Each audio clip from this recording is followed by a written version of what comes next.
గెలిపించడం జరిగింది. కానీ గెలిచిన తర్వాత వాళ్ళు ఎన్నో హామీలు ఇచ్చారు. మీకు అందరూ కూడా హామీలు మీ అందరి ఆశీర్వాదాలతో వాళ్ళు గెలుపొందిన ఎటువంటి పనులు మేము చేయలేని పరిస్థితుల్లో ఉన్నామని చెప్పి వాళ్ళందరూ కూడా వాళ్ళ ఆవేదన మీ అందరి ముందు వ్యక్తం చేయడం జరిగింది. కారణం ఏంటంటే జగన్మోహన్ రెడ్డి గారు పంచాయతీలకు ఉన్న పవర్లు, వాళ్ళకున్న నిధులు, ఈయన డబ్బు ఏమి ఇవ్వట్లేదు. కేంద్రం ఇచ్చిన డబ్బు ఏదైతే ఉందో అది మొత్తం కూడా లాగేసి ఆయన ఏదో డబ్బులు ఇస్తున్నా అని చెప్పి ఇవాళ గ్రామ పంచాయతీలు అన్ని కూడా నిర్వహణ చేశాడు. కేవలం వేగూరు గ్రామ పంచాయతీ కాదు, చుట్టుపక్కల ఉన్న గ్రామ పంచాయతీలు, రాష్ట్రంలో ఉన్న ప్రతి పంచాయతీ కూడా ఇవాళ వీళ్ళు అందరూ కూడా సొంత నిధులు ఖర్చు పెట్టుకొని ఇవాళ పనిచేయాల్సిన పరిస్థితికి వస్తుంది. ఒక సర్పంచ్, గ్రామ సర్పంచ్ అంటే రాష్ట్రానికి మన భారతదేశానికి ఎలా అయితే ప్రెసిడెంట్ ఉన్నారో అలానే ఈ పంచాయతీలకి ప్రెసిడెంట్ కూడా అలా విధులు నిర్వహించకుండా ఇవాళ జగన్మోహన్ రెడ్డి గారు వీళ్ళకున్న పవర్లన్నీ కూడా తీసేసి ఇవాళ వాళ్ళందరినీ కూడా ఒక దిష్టి బొమ్మలాగా మనల్ని తయారు చేసి వాళ్ళ ప్రజలందరూ వెళ్తుంటే వాళ్ళందరినీ ప్రశ్నిస్తే వాళ్ళ శక్తి మేరకు వాళ్ళు చేయగలిగిన పనులన్నీ కూడా వాళ్ళు చేస్తున్నారు. కానీ వాళ్ళకున్న నిధులన్నీ కూడా వాళ్ళకి వచ్చిన 14th ఫైనాన్స్ నిధులు కానివ్వండి, 15th ఫైనాన్స్ నిధులు అన్ని కూడా జగన్మోహన్ రెడ్డి లాగేసి వీళ్ళందరూ కూడా ఉత్సవ విగ్రహంగా చేసేశారు. ఇవాళ వాళ్ళు ఏదైనా పనులు చేయాలంటే మీ మీద భారం మోపాల్సిన అవసరం ఉంది. ఆస్తి పన్ను పెంచాలి, నీటి పన్నులు పెంచాలి, కాలువ పనులు, బూడికి పనులు చేయాలి, చెత్త పన్ను చేయాలి. ఇలాంటి పరిస్థితులకి ఇవాళ పంచాయతీని తీసుకొచ్చారు. ఇవన్నీ ఇష్టం లేని ఈ నాయకులు ఎవరైతే ఉన్నారో వీళ్ళందరూ కూడా మీ మీద భారం మోపకూడదు అని చెప్పి వాళ్ళు కూడా నిస్సహాయంగా ఇవాళ ఉన్నారు. ఖచ్చితంగా నేను మాటిస్తున్నాను, ఇక్కడ ఉన్న సర్పంచులకి అలానే గ్రామ ప్రజలు మీ అందరూ కూడా మాటిస్తున్నాను.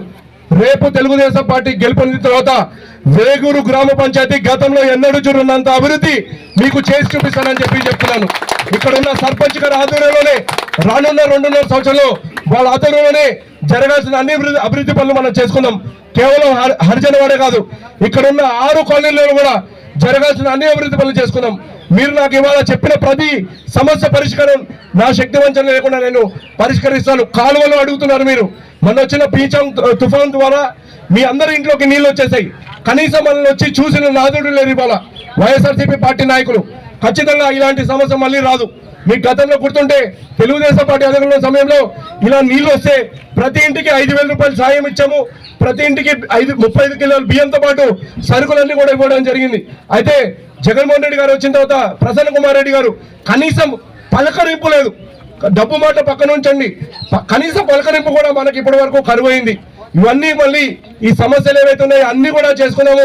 ఇంటి సమస్య కానివ్వండి, మంచినీటి సమస్య కానివ్వండి, కాలువ సమస్య కానివ్వండి, అలానే ఇతర సమస్యలు మీరు చెప్పిన ప్రతి సమస్యని ఖచ్చితంగా నేను నెరవేర్స్తానని చెప్పి ఈ రోజున ఇక్కడ ప్రజలందరూ కూడా నేను తెలియజేస్తున్నాను. అలానే ఇందాక నాకు చెప్పిన సర్పంచ్ గారు చెప్పిన సమస్యలు, అలానే కరెడ్డి శ్రీనివాస్ గారు చెప్పిన సమస్యలు ఏవైతున్నాయో ఖచ్చితంగా అవన్నీ కూడా నెరవేర్తాం.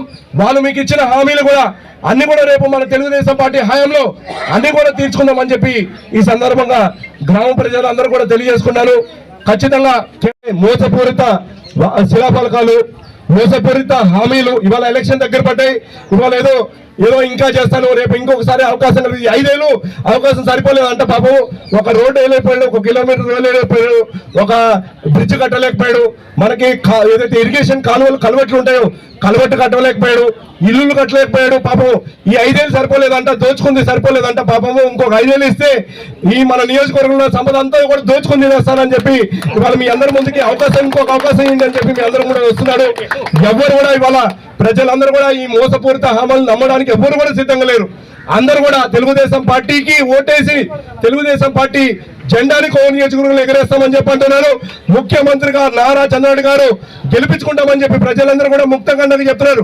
ప్రసన్న కుమార్ రెడ్డి గారిని ఇంటికి పంపిస్తారు, అలానే మన ముఖ్యమంత్రి జగన్మోహన్ రెడ్డి కూడా ఇంటికి పంపించడానికి అందరూ కూడా సిద్ధంగా ఉన్నారు. ఆయన సిద్ధం ఓటు పెట్టింది ఎందుకంటే ఆయన ఇంటికి వెళ్ళడానికి సిద్ధంగా ఉన్నాడు.